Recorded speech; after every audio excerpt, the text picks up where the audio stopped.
سلام، میخواستم که برای سفرم به جمع شهر کنار عصبیه یه ولاگ بگیرم. اون ولاگ مثل برای یوتیوبرها نیست که مثلا نمیخوام برای فالووری چیزی باشه و مثل قدیم نمیخوام فعالیتم که موقعی داخل اینستاگرام انجام میدادم مثلا الان انجام بدم. الان یه چیز کاملا دلیه برای اینکه بعدا ببینمش لذت ببرم، یا مثلا اگر فامیلی، دوستی، آشنایی، کسی دوست داشت بتونه این ویدیو رو ببینه درباره سفرم و اصلا نیاز به افراد بیشتری که ببینن ندارم و اینکه به لایک و سابسکرایب و این چیزا هیچ اهمیت نمیدم و این فعالیت نیست. مثل این میمونه که این ویدیو رو دوستانه ساخته شده و پرایوت میمونه داخل یوتیوب و افراد محدودی میتونن اونو ببینن، یعنی مثلا افراد غریبه رو نمیذارم ببینن.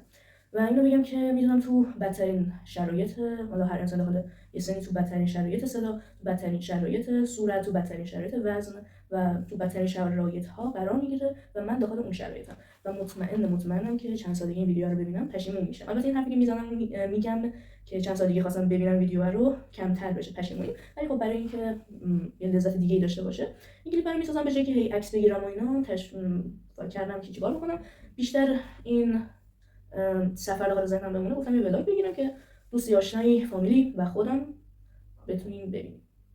اولین مرحله‌ای هم که داخل این ولاگ باید انجام بدم اینه که برای اولین بارم که میخوام مثلا سوار ماشین بشم، بعد ماشین رو داخل همین حیاط یکم جابجاش بکنم که ماشین بتونه هم از طرف در ورودی هم از طرف در گاراژ بیاد. خب الان به خاطر اینکه زیاد داخل رانندگی حرفه‌ای نیستم، زیاد باش بیرون نرفتم، کلا هر موقعم رفتم تنها نبودم و مثلا جای خیلی خلوت رفتم، زیادم داخلش حرفه‌ای نیستم، برای همین نمیتونم زیاد خوب جابجا بکنم. چون ماشین میخواد بیاد داخل، باید که این ماشین رو ببرم اونور که این ماشین خواست در گاراژ بیاد داخل.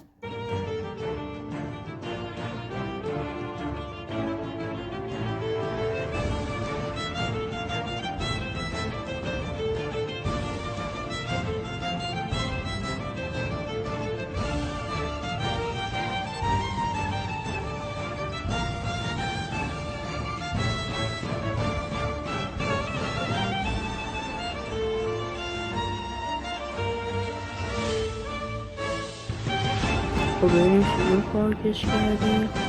از این ور که خیلی خوبه، حالا به نظرم برای بار اول خیلی خوبه. خب از اونجایی که میخوام بدونم قبل از سفر وزنم چند بوده و بعد از سفر وزنم چند میشه، الان میرم رو ترازو.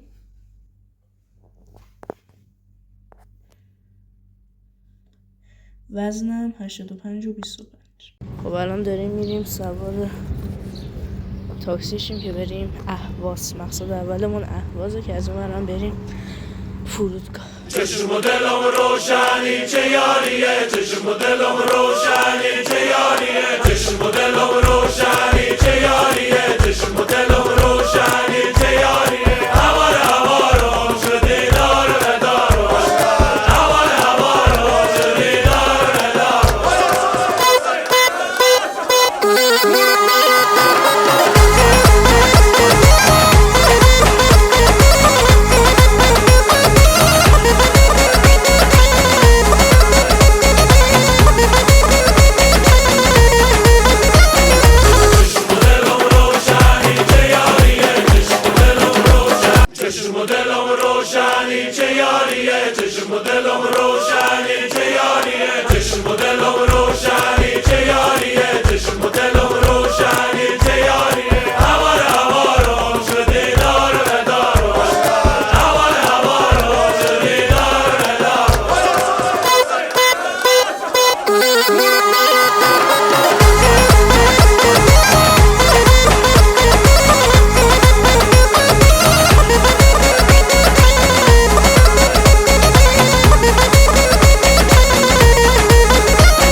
شیک موز نوتل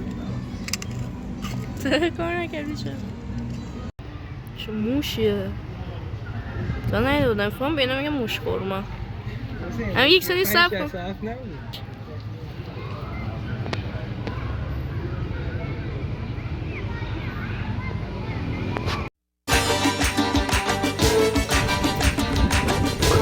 دنبال یه نفر داریم نمیدونیم چیه، فهم میتونیم یه نفر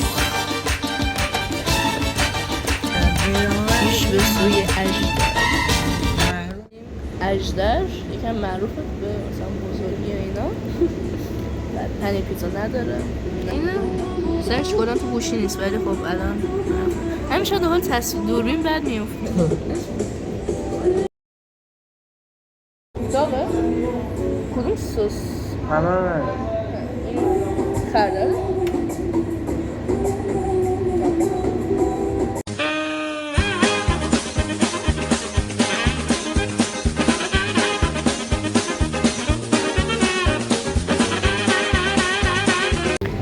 تا تهش رو باید خوردی جدی؟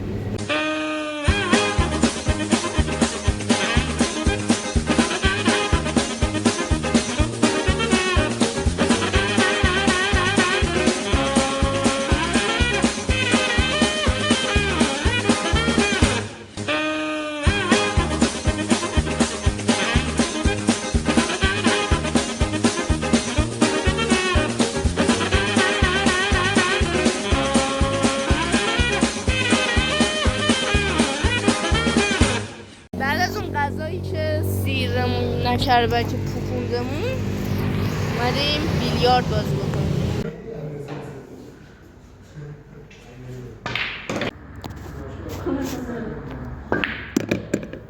الان تو شهر بودیم خیلی هوا حالا گرم ولی خنک بود ولی واقعا تو شهرک تا بارش مثلا دسپول که مثلا میره کنار رودخونه مثلا هواش کلا تغییر میکنه. این قشنگ یه موج سرما اینجا هست اصلا گرم نیست خنک هم هست مثلا بمونی پتو لازم داری نه پتو که نه ولی پتو نازک نازک جدی خوبه خیلی هواش واقعا بی‌نظیره خیلی هواش خوبه. جالبه اینا نقاشی و مال دلفین کشیدتش اینا به قیمت فکر کنم 20 میلیون خریدنش. از اونجایی که من میشه شامم میذارم برای صبحونه فردا. اینا محتویاتش خیلی زیاده. بغول آخر اسمشه.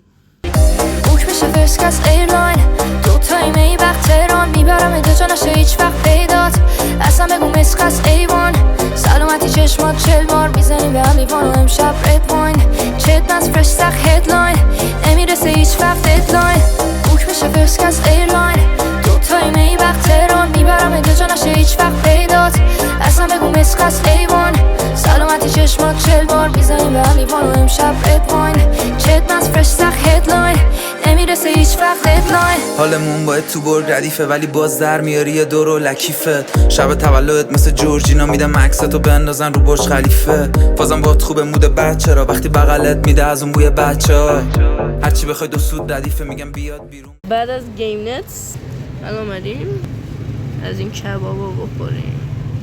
ما اسمش بود این شاورما بعدش خیلی خوشمزه بود خب ولی میخوام گوشتم ببینم اون واقعا خوشمزه بود یعنی قشنگ آدم امتحانش بکنیم کارشمون نمیشه ولی این گوشتم فکر کنم مال گوسفند داره اون مال مرغ اون مال گوسفند. خدا رو شکر شاورما با گوشت مرغ خوردیم چون به طرف گفتم که اندازه 10000 تومان بریم شاورما با گوشت گوساله گوسفند بده و گفت حالا رایگان داد ولی خیلی بد مزه بود دیگه بقیه‌اش رو خیلی قشنگ مزه گاو میومد داخل دهنت انگار تویده بود واقعا بد مزه است یعنی اصلا ارزش امتحان کردنش هم نداره نمیخوام امتحان به نظر میاد بخواد بکنه یه گوشه ریزشو بگیره ببین چطوری واقعا بد مزه بود. خیلی جالبه مزه لیمویی میدن پفک لیمویی من فکر می‌کنم باید بد مزه باشه ولی واقعا عالیه خیلی خوشم اومد بعد هر دونه پفک داخل یه دونه از ایناست. خانم نظرت چیه برای بار دوم باختی بدون هیچ تمرینی بردمت؟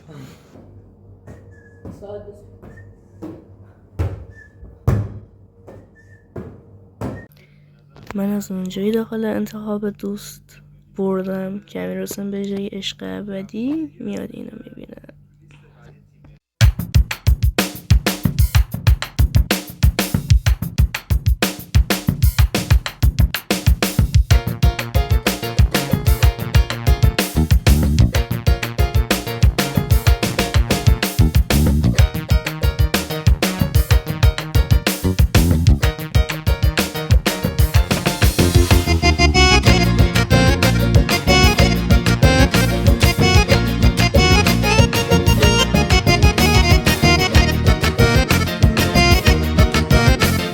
دیشب با ماشین دوستان رفتیم بیرون بعدش هم از اون رفتیم با تلسکوپ ماه دیدیم ماه همون توت فرنگی میگن رفتیم بالا پشتون برده دیدیم تا ساعت 3-4 صبح بالا موندیم الکی نمیدونم هرچی میشد میخندیدیم خیلی جالب بود و دیگه بعدش اومدیم خونه و قش کردیم تا درس.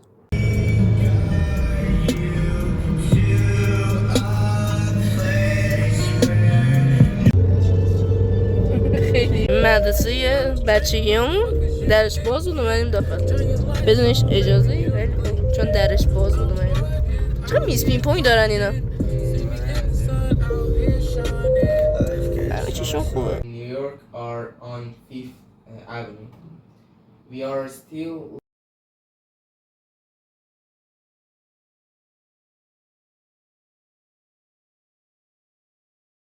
کشهارم داری؟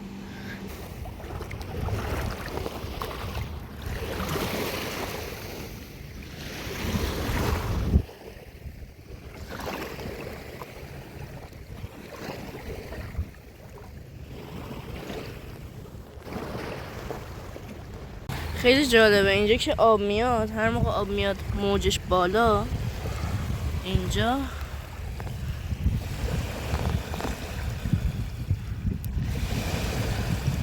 اینم از این ور میاد داخل. حالا اینجا یه سوراخ دیگه هست ولی این کار خاصی انجام نمیده، ولی هر موقع آب میاد بالا از اینم میاد داخل. الان اومد بالا، اینم اومد بیرون. جالبه.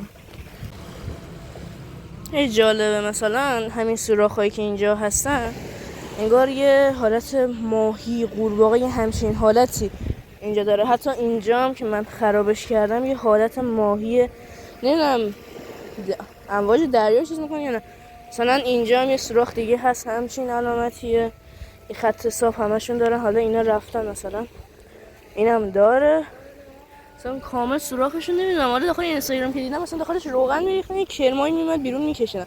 حالا نمونه شوخی بودن چی بودن. بعد از شنا داخل دریا آفتاب گرفتن. خیلی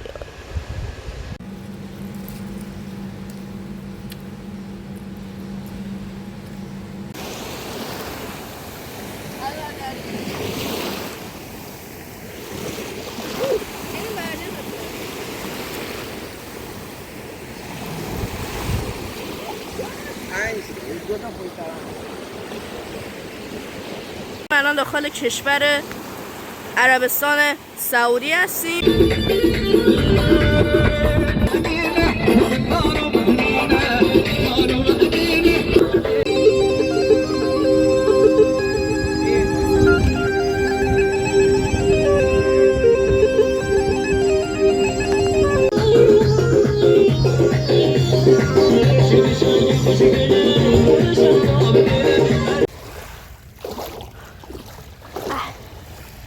یکم صف بگیرم.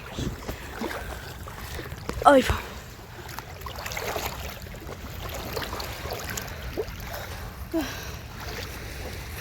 الان میتونم برسیم.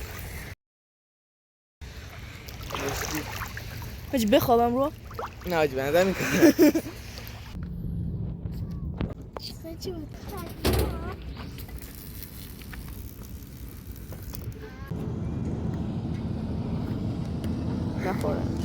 صبح سحرخیزی رو با استخر شروع میکنیم که الان تموم شد. داریم میریم نوشیدنی بگیریم. آیسمان که گرفتم آتشم بره، ولی دوتا آبجو منو برای گرفتیم تلخه. برای داره سعی میکنه معتادم بکنه بهش، با اینکه اون قدر دوستش ندارم ولی خب بریم.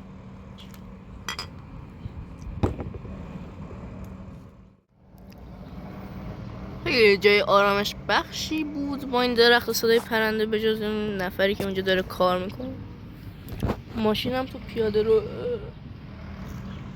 بعد فاضلاب داریم ریز تو آب بزنیم.